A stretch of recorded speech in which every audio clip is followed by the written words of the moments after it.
और वही सब बढ़िया। तो ये है हमारा एक और ट्यूटोरियल, और ये शायद से हमारा सी शार्प का लास्ट ट्यूटोरियल भी होगा, जिसके अंदर हम ऑब्जेक्ट मेथड्स के बारे में समझेंगे। मतलब हम मेथड्स कैसे बना सकते हैं, हम मेथड्स को कैसे इस्तेमाल कर सकते हैं। अब पहले तो सवाल ये उठेगा कि यहाँ मेथड्स की ज़रूरत क्या पड़ेगी। ज़रूरत पड़ सकती है कैसे। मान लो मैं एक स्कूल के बारे में बात कर रहा हूँ, मैंने एक स्कूल डिफ़ाइन कर रखा है जिसमें 90% बच्चे, जैसे एक मैं स्टूडेंट्स को डिफ़ाइन कर रहा हूँ, स्कूल ना लेते हैं हम, स्टूडेंट्स लेते हैं। तो कुछ जो स्टूडेंट 90% स्कोर करेंगे उनको ट्रॉफीज़ मिलेगी, और जो बंदे 90 स्कोर नहीं करेंगे उनको नहीं मिलेगी। तो मैंने इसी के लिए एक बना लिया कि मैंने उनकी परसेंटेज ली।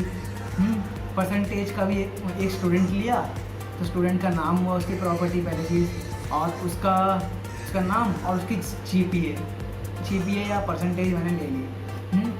अब अगर मैं उससे अब मैं अगर एक मेथड बना लूँगा, तो जब मैं उस मेथड को कॉल करूँगा तो मुझे खुद ही पता चल जाएगा कि उस मतलब ऑब्जेक्ट्स के साथ अगर मैं उस मेथड को कॉल करूँगा तो मुझे खुद पता चल जाएगा, अगर मैंने एक मेथड बना के रखा है, कि अगर उसको ट्रॉफी मिलनी चाहिए या नहीं।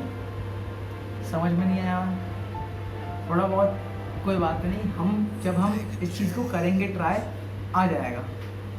तो हम इसी को थोड़ा बदल लेते हैं, हमारा जो कोड है इसी को थोड़ा सा चेंज कर लेते हैं ताकि हमें ज़्यादा लिखना ना पड़े। तो कोई सिचुएशन ये ले ली हमने,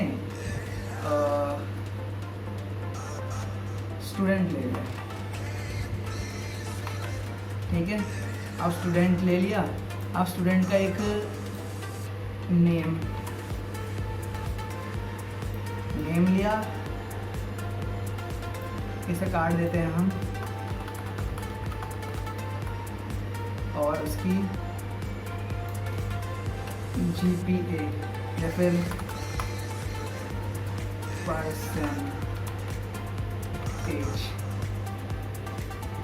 परसेंटेज तो डेसिमल में हो सकते हैं, डबल्स ले लेते हैं। ओके, सो इसे तो काटना होगा हमें। इसका एक कंस्ट्रक्टर भी बना दिया हमने, और यहाँ पे से यूज़ भी कर लेते हैं।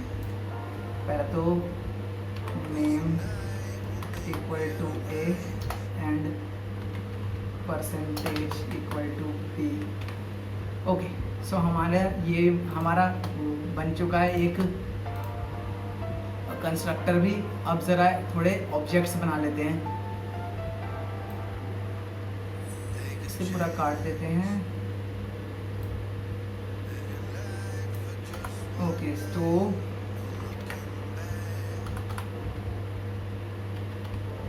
स्टूडेंट 1 न्यू, मैंने यहाँ बुक रखा था।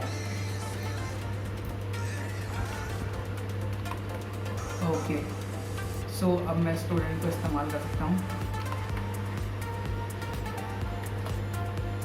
स्टूडेंट क्या रखा है, हमें नाम रख दिया मैंने सूरज, जीपीए रख दी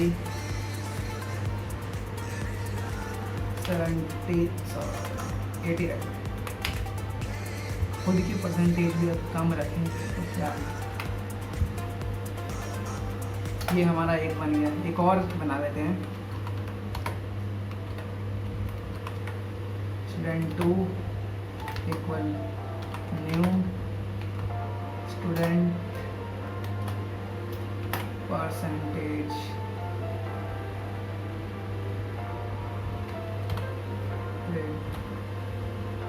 कॉमा परसेंटेज रख दी मैंने 95।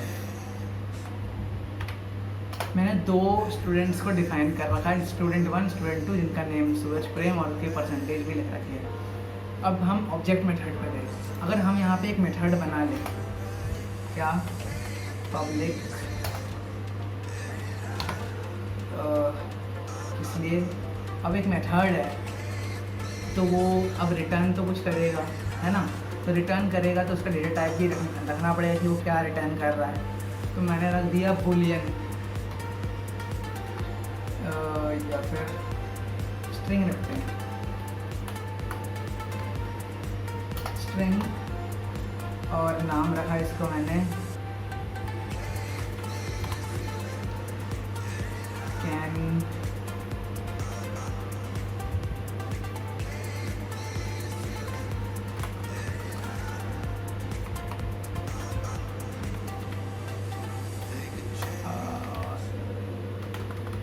कुछ भी रख देते हैं, ट्रॉफी, ट्रॉफी। स्पेलिंग पे मत जाना, स्पेलिंग में क्या रखा। सो ये हमने रखा, एक हमने मेथड बनाया इसके अंदर ही, हमारी क्लास के अंदर ही एक मेथड बनाया, क्या नाम से, ट्रॉफी नाम से। अब इसके अंदर क्या कर रहे हैं हम कि हम यहाँ पे इफ़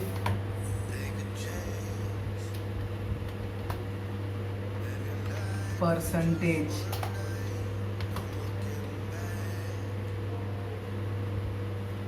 लेस देन 90, नहीं लेस देन नहीं ग्रेटर रहना चाहिए, if percentage greater than 90 return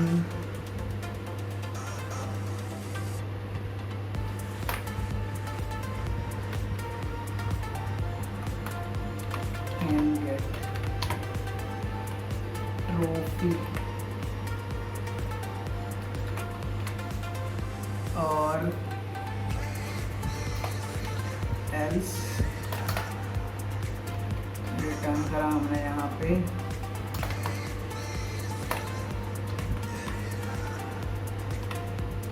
cannot get trophy। अब यहाँ पे क्या हमने एक मेथड डिफाइन कर दिया, किससे, एक मेथड डिफाइन कर दिया ट्रॉफी नाम से। ये ऑब्जेक्ट्स पे काम करेगा, कैसे करेगा, मैंने यहाँ पे अब सब कुछ कर रखा है। परसेंटेज उनकी लेगा उन ऑब्जेक्ट्स की, और फिर अगर वो ग्रेटर देन 90 हुआ तो ये क्या प्रिंट करे देगा उसे, कैन गेट ट्रॉफी, और अगर else can not gate trophy. अगर मैं अब यहाँ पे मैंने यहाँ पे कर रखा है, अब यहाँ पे अगर मैं console डॉट राइट लाइन, अगर मैं स्टूडेंट 1 का करूँ, स्टूडेंट 1 डॉट ट्रॉफी,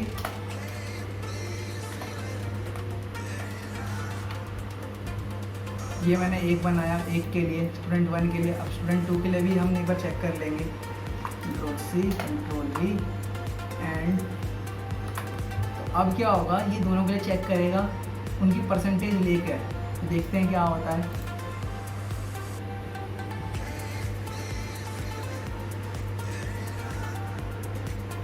देख सकते हो स्टूडेंट 1 के लिए क्या आया, कैन नॉट गेट ट्रॉफी। क्यों, क्योंकि स्टूडेंट 1 की 80 है यहाँ पे, और परसेंटेज ही उनकी लेगा, और अगर वो लेस देन 80 हुई, लेस देन 90, तो वो एल्स में चले जाएगा ये, क्योंकि यहाँ मैंने लिख कर रखा है ना, कंडीशंस लगा रखी है।